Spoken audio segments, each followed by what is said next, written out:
நண்பர்களுக்கு வணக்கம். ஒன்னில் சரணடைகிறேன். பகுதி 16.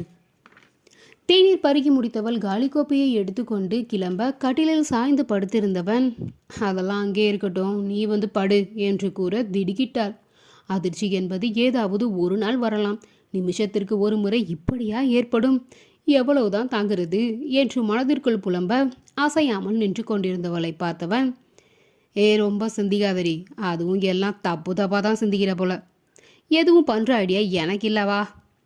ஹே, ஒருவேளை நீ ரொம்ப தான் எதிர்பார்க்குறியோ நடக்கணும்னு அவன் கேள்வியோடு முடிக்க, இல்லை இல்லை அப்படியெல்லாம் எதுவும் இல்லை என்றபடி பதறியபடி வந்தவள் அவன் ஒரு புறம் இருக்க மறுபுறம் வந்து இவள் படுத்து கொண்டாள். நடுவில் ஒரு பெரிய இடம் காலியாக இருந்தது. அவன் புறம் பார்த்தவாறு அவள் படுத்திருக்க அவன் தன் நிலையிலிருந்து மாறாமல் சாய்ந்தபடி அருகில் இருந்த லேப்டாப்பை எடுத்து வேலை செய்ய துவங்கிவிட்டான். அழுந்து பெருமூச்சு விட்டவள் அவனையே பார்த்து கொண்டு இருந்தாள். மதிய வெயில் நேரத்தில் கூற குளுமை சூழ்ந்த இருட்டில் இருக்கும் இந்த சூழல், அவனோடு இருக்கும் இந்த தனிமை அத்தனை அதிர்ச்சிகளையும் மீறி அவளை ரசிக்க வைத்தது.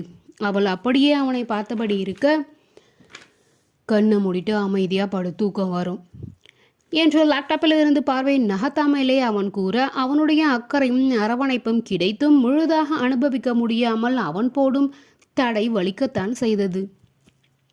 அவனிடமே கேட்டாள், நம்பிக்கை இல்லாமல், பாசம் இல்லாமல், காதல் இல்லாமல் நீங்கள் சொல்கிற வாழ்க்கை என்னன்னு அமையும்? மென்மையாகத்தான் கேட்டாள். நம்பிக்கை இல்லாமலா நான் கூப்பிட்ட இடத்துக்கெல்லாம் வந்த? பாசம் இல்லாமலா என் கூட பழகுன?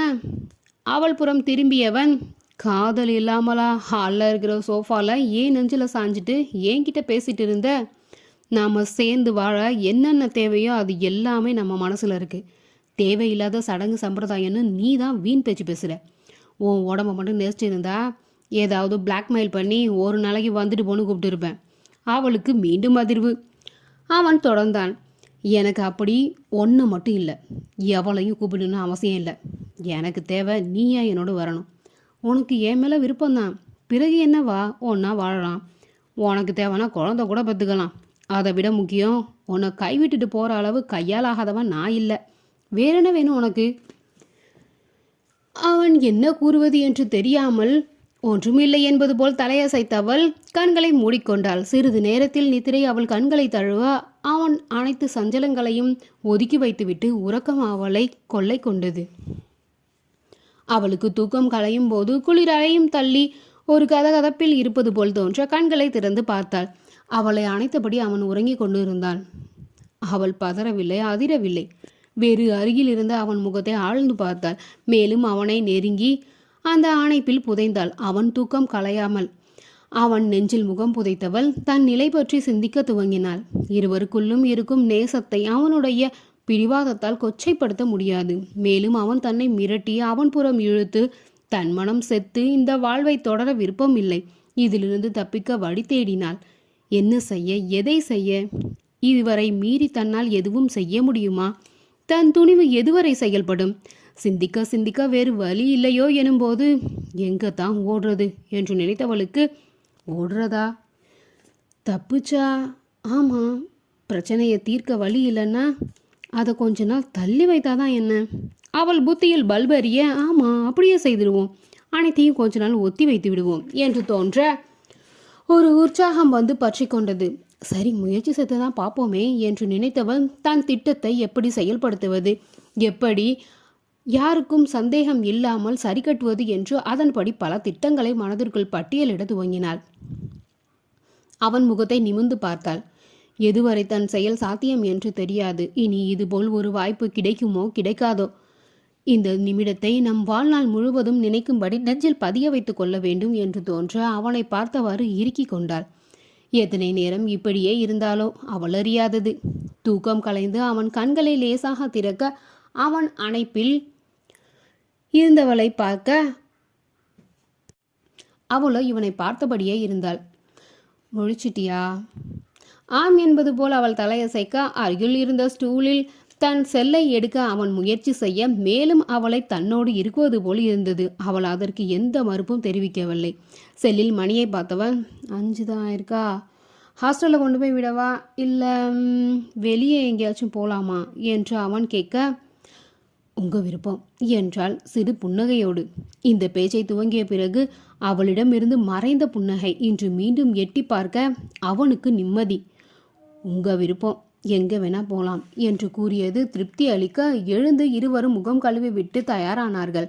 அவன் கூறியது போலவே வெளியே அழைத்து சென்றான். சிறிது நேரம் பீச் பூங்கா என்று சுற்றிவிட்டு அவளை கொண்டு விட மனமே இல்லாமல் இறக்கி விட்டவன், ஏன் 4 நாளைக்கு வெயிட் பண்ணணும், இன்னைக்கே வந்துடுறியா ஏக்கத்துடன் அவன் கேட்க, எனக்கு உரிமையானவன் என்ற உரிமையுடன் கூறிக்கொள்ள நான் கேட்டதை கொடுக்க உங்களுக்கு மனமில்லை, இந்த தப்பான உறவுக்கு எனக்கு மனமில்லை என்று நினைத்ததை கூற முடியாமல் 4 நாள் என்னோட தனிமையை ரசிச்சுக்கிறேனே என்று கூற அவளுடைய இலகிய முகம் மென் புன்னகையும் கண்டு உருகியவனுக்கு எதுவும் மனதில் தோன்றாமல் போக அவளை விட்டு விட்டு சென்றான். வீட்டிற்கு சென்றவனுக்கு அவளுடைய வீட்டை சுற்றி அவளுடைய நிழல் உருவம் சுற்றுவது போல ஒரு மாயை. தன் படுக்கைக்கு சென்றவனோ இன்னும் கொடுமையாக இருந்தது. பகல அவள் இருந்த இடம் வெறுமையாக இருக்க இந்த தனிமை அவனை கொல்லுவதாய். டீனேஜ் பசங்களாட்டம் என்ன இப்படி ஆயிட்ட என்று நினைத்து தன்னால் சிரித்து கொண்டான். அவள் படுத்து இருந்த இடத்தில் தலையணையை போட்டவன் அதை அணைத்தபடி படுத்து கொண்டான். ஏனடி பண்ண? இல்லை, நீ எதுவுமே பண்ணல, நான் தான் உங்ககிட்ட செமையாக சிக்கிட்டேன். சீக்கிரமாக வந்துடு என் உலகத்திற்கு. அவன் உல்லாசமாக அவளை நினைத்து கனவு உலகில் மிதக்க அவளோ இவன் எதிர்பாராத செயல்களை செயலாக்க துவங்கினாள். தனக்கு இருப்பதே 4-5 உடைகள் தான். அதை பேக் செய்வது பெரிய காரியமா? அதை பேக் செய்து முடித்தவள் மகேஷிற்கு கால் செய்தாள்.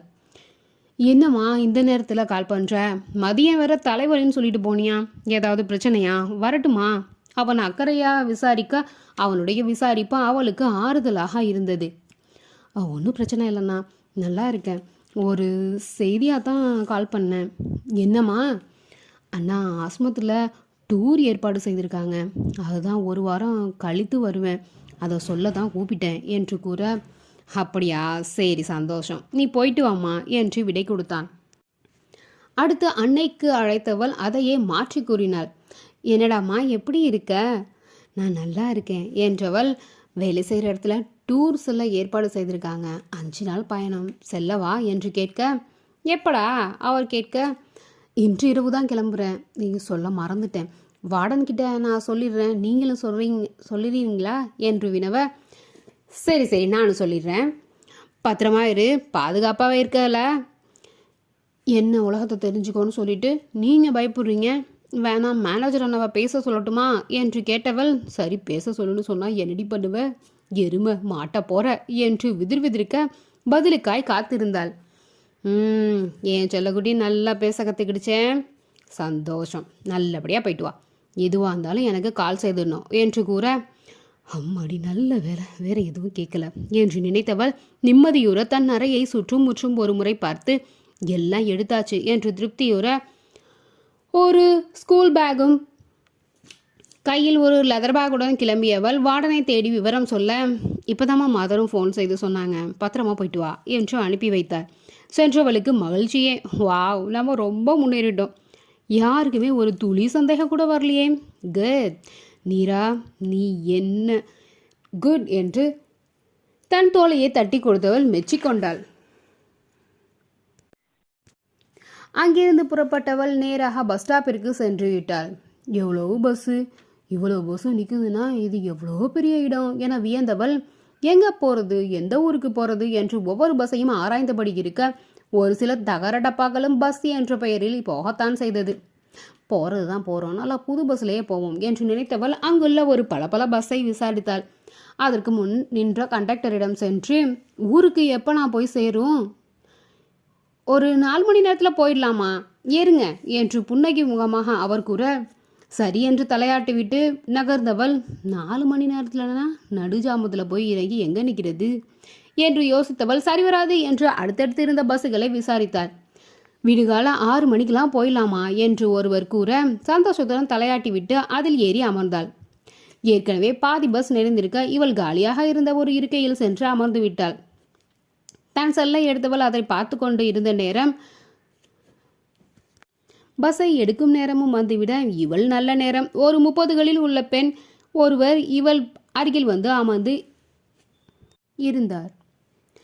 செல்லை அணைத்துவிட்டு நிம்மதியாக உறங்கினாள். விதவிதமான ஹாரன் சத்தம், மக்கள் குரல்கள், வியாபார குரல்கள் என கலவையான குரல்களில் கண் விழித்தவள் ஜன்னல் புறம் பார்க்க பொழுது விடிந்து இருந்தது.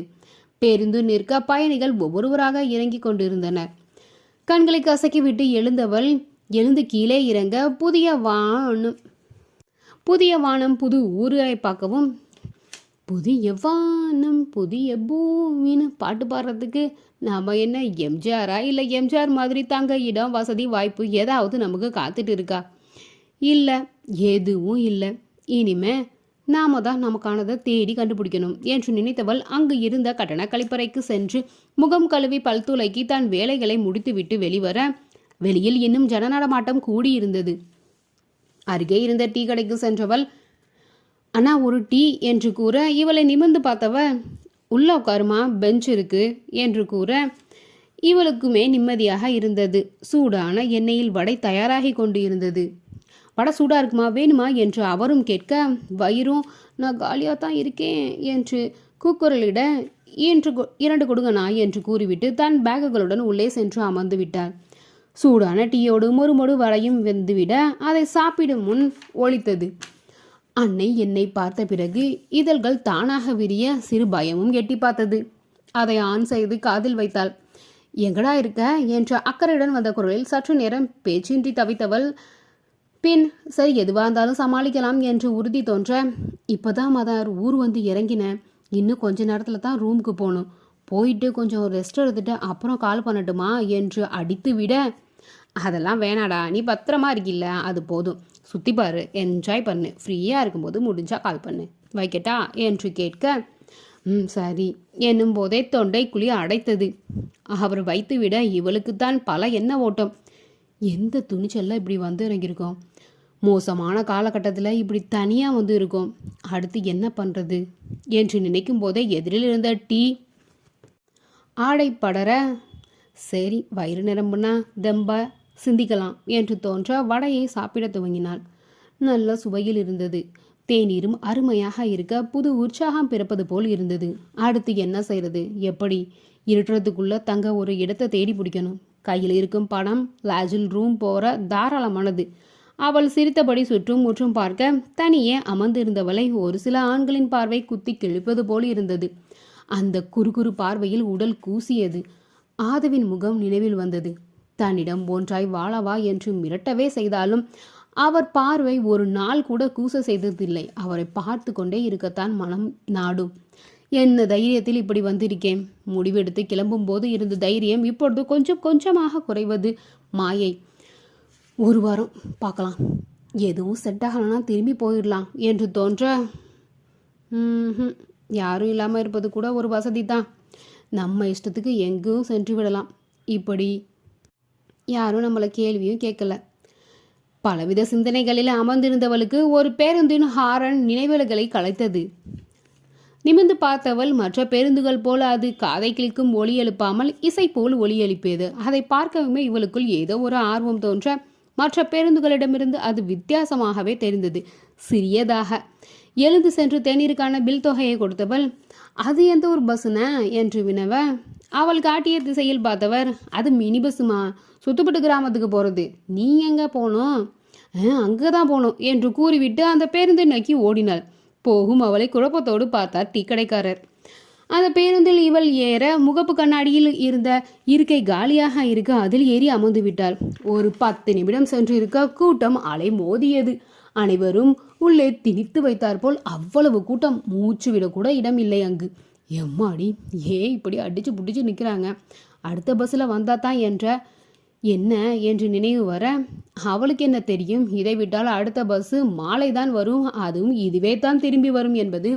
இந்த கதை உங்களுக்கு பிடிச்சிருந்தா தொடர்ந்து கேட்டுட்டே இருங்க.